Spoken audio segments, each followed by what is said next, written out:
welcome back to Armchair Technician. It's been a while since our last video, so we're going to jump right into this one today. Today we're going to take a look at an all-tube hi-fi stereo console unit manufactured by the Telefunken company in Germany in about the year 1960. This unit came in working condition. However, the sound is relatively lackluster due to its all original components. So what we're going to do today is replace all of the capacitors in the unit and a couple resistors here and there, and that should really bring the sound quality back up to what it was originally intended for. Let's get started. Okay, so we've got this head unit removed from the console. It's kind of hard to tell in the video because it looks like just a mess of components here, which it is, but there are two output transformers here and back here. These are identical. One is for the left channel and one is for the right channel. Obviously this is a stereo amplifier. We have two EL84s here and here in the power section of the power amp. So it's only got one power tube per side. So this is not designed to be an incredibly loud amplifier. However, what we're going to focus on first is all of these caps that are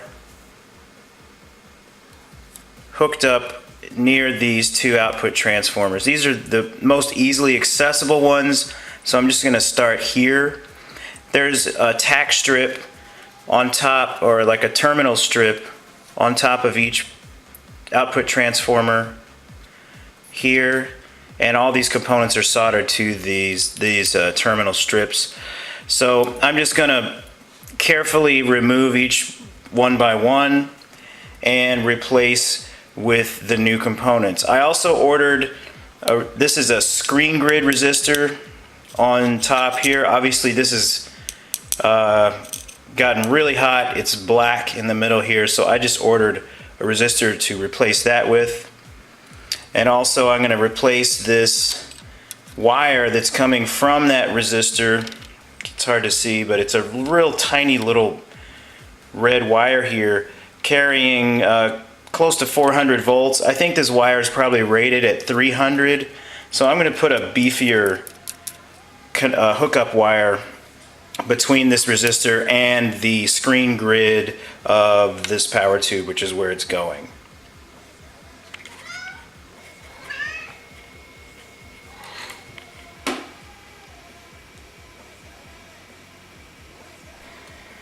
Before I do anything, and before I even turn my iron on, I have drawn a little diagram of where everything is connected on those terminal strips that are running across the top of the output transformers.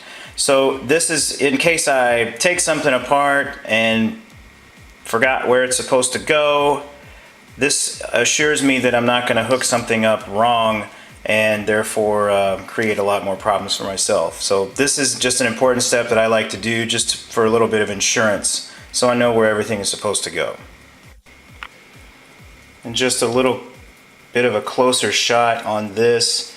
These are the terminals that I'm talking about. There's a total of 22 on 11 on each side of this. And my diagram here has a total of 22 connections, 11 on each side. Another thing I need to do is to disconnect the string that's on this rotary antenna here. Luckily there is a little hook here that I can undo. So I'm just going to give myself some room to work here and disconnect that.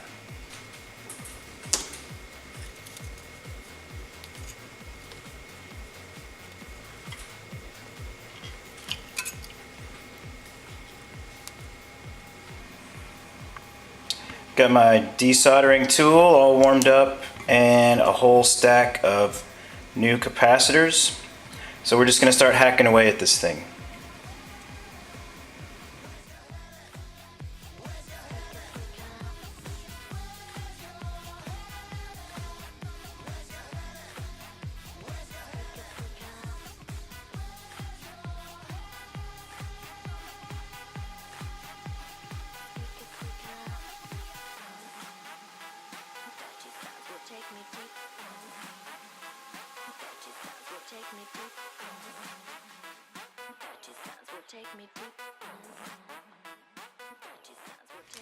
Okay, so I removed a total of 6 capacitors and 1 big resistor that was on this terminal strip here that's mounted to the top of this output transformer. So now we're going to go about replacing these components, obviously. First, I've noticed while I was doing this that there's a little crack in this plastic strip here. You can see it just kind of going across here. And it's causing this end of the thing to sag. Now there's these connection points here are metal, obviously, and it's coming underneath here. Now I don't want this to sag down and short out on the housing of this transformer, so I'm going to do a little repair and insulate, put some electrical tape in between this terminal strip and the housing on the transformer, just to make sure that we don't short anything out or run anything to ground that's not supposed to do that. So that's what I'm going to do next.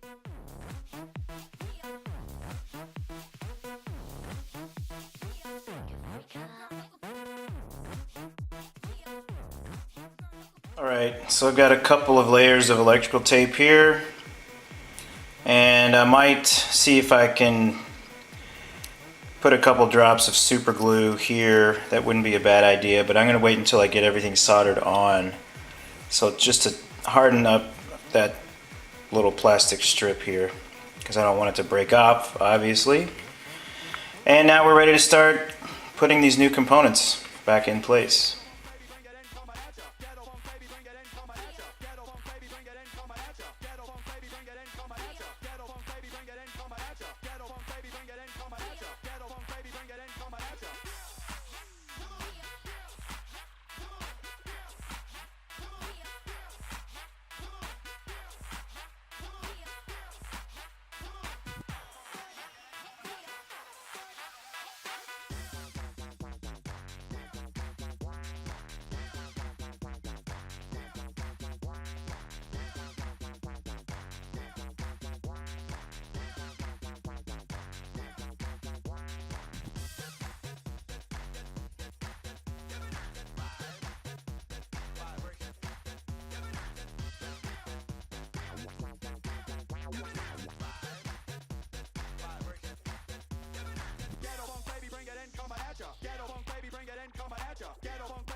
And here's a closer shot of this first side completed.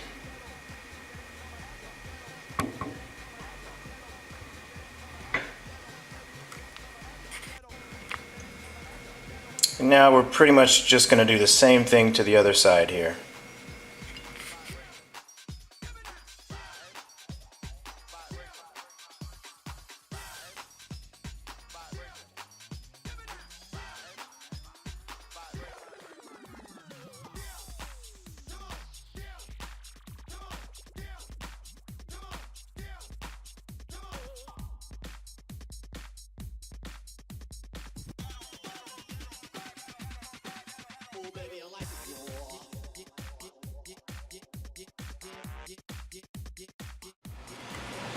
Alright, so here's a shot of both sides complete now. That would be both of the terminal strips that are on top of the output transformers. I did a lot of fast forwarding through that process because no one wants to watch the excruciatingly painstaking details that it takes, and all the pain and misery on my part and the swearing and all of that stuff that I have spared you. Because working on old electronics like this is always a huge challenge, not to go in here and do more damage than has already been done. So you have to be really careful. I ran across a couple of the leads on these terminal strips broke while I was trying to remove the old components, So I had to kind of improvise there, and this just happens. You try to be as gentle and careful as you can be, but sometimes it's inevitable that you're going to break stuff. So, but for now, this all looks good, and we're going to move on to another section of the amp. Okay, now we're going to change out these two electrolytics that are right in between these two chokes. And as always, it's very important that you orientate the electrolytic capacitors correctly. They will almost always have some kind of mark on them, such as a plus sign in this case and a minus sign over here, indicating that this is the positive end. Also, a dead giveaway is that oftentimes the positive leads are insulated in this case, and also oftentimes the negative leads will be kind of wrapped together and go to a common ground. This is pretty common practice in wiring capacitors. So we are basically just going to undo this and install the new ones in the same position using pretty much the same methods.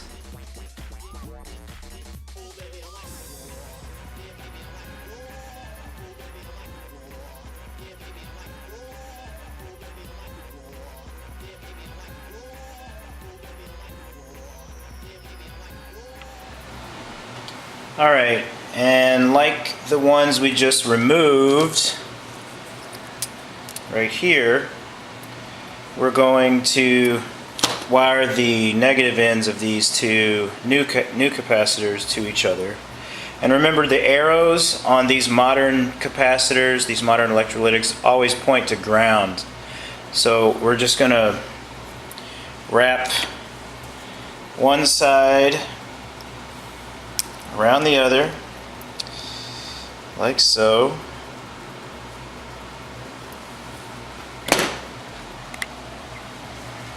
Just put a little touch of solder.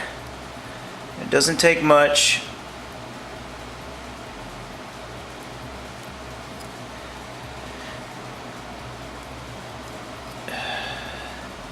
That's more than enough. We've got these back into their correct positions, but before we tack these leads down to the terminal strip, I want to insulate these because these are positive, the positive side of the capacitor. So we're just going to take some heat shrink tubing, such as this. Alright, so we got these two positive leads insulated and soldered back on. And reattached this ground connection for both of the capacitors here. Alright, now we're underneath the unit, and I'm going to kind of systematically go around and replace all these old oil-filled paper caps that are blown out, and there's a lot of them. In the process of inspecting this, I noticed another problem. You can see right here these blue wires that are kind of shiny and shimmering in the video. Check this out. This is a hookup wire that the insulation has melted off of. You can actually see it pretty well in the video. That's bare wire poking through there, and I would be a really shitty technician if I didn't replace that with a heavier gauge wire. I mentioned a little while ago about how chintzy the hookup wire was in this unit, which is weird because this unit was top of the line in 1960 when it came out, but for some reason they just chose to use a really small gauge hookup wire, and this is what happens after 50 years or so of use and or sitting around. So I'm going to have to go through the whole thing back here and dig out all of this hazardous bare wire and replace it with a heavier gauge wire. So that's going to add a lot on to my time on this particular project. But this happens when you're dealing with old electronics. There's always something else that you come across that needs attention. And here's a little bit of a closer shot of this wire in particular, you can see all the burning and some spots where the insulation is melted off completely.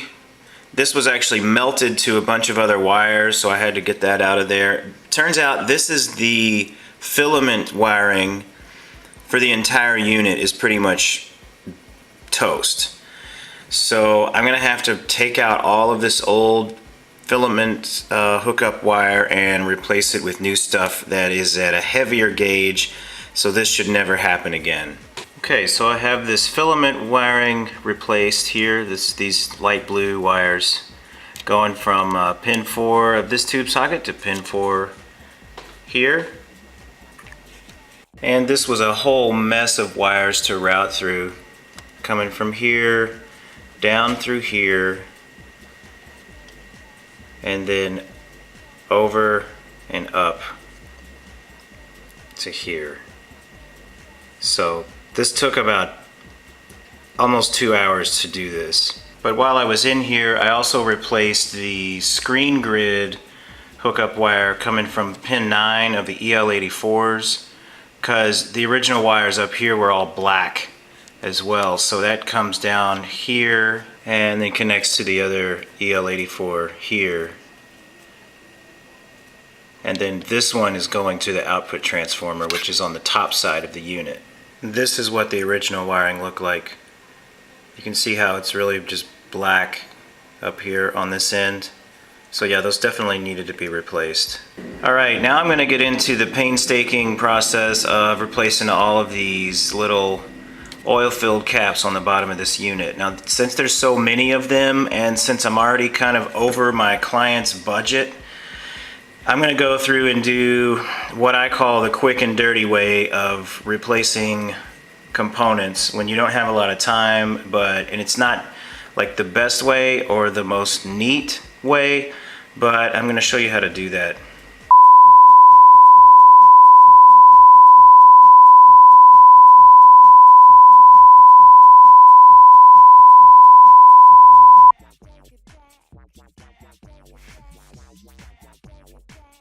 We're going to start with this one here just because it's pretty easily accessible. It's going to be a good one to kind of give you an example of this quick and dirty capacitor replacement. First of all, we're going to make sure we have the correct value, which these are both 0.01 microfarad. We're going to wrap one lead off of the new capacitor onto the existing lead of the old one. We're going to solder the leads together.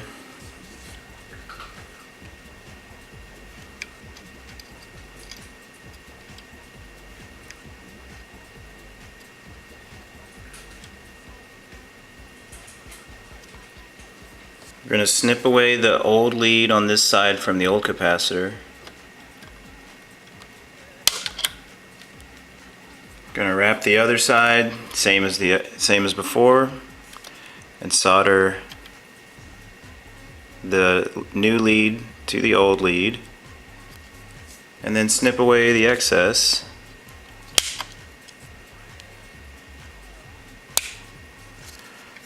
Alright, and there we have it. And like I said, this is not the best way or the neatest or cleanest way to do this, but when you're short on time and you have a lot of caps that you need to replace, this is fundamentally going to give you the same connectivity as a clean installation would. This just saves you a lot of time, and then you don't have to take off the old leads from the original strip or whatever it's soldered to, because you have other components that are soldered to the same contact, and then you have to fight to get these things out and get them back in and take the risk of breaking the contact point. And so for this, I've chosen to do it this way, and I know that there's a lot of purists out there who would give me a lot of shit for doing this, but whatever works. So now I'm just going to go through here and do the same thing to the rest of the 20 or so caps that are on the bottom of this unit. Alright, here's a couple shots of the finished product.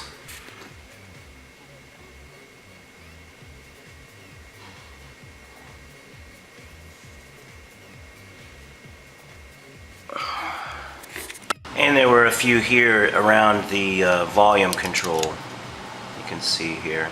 And all in all, I've replaced about 37 components on this unit, and it has taken me right around 12 hours total. So I'm ready to get rid of this thing and get it off my bench. So I'm gonna go now to my client's home and deliver it and reinstall it, and hope for the best.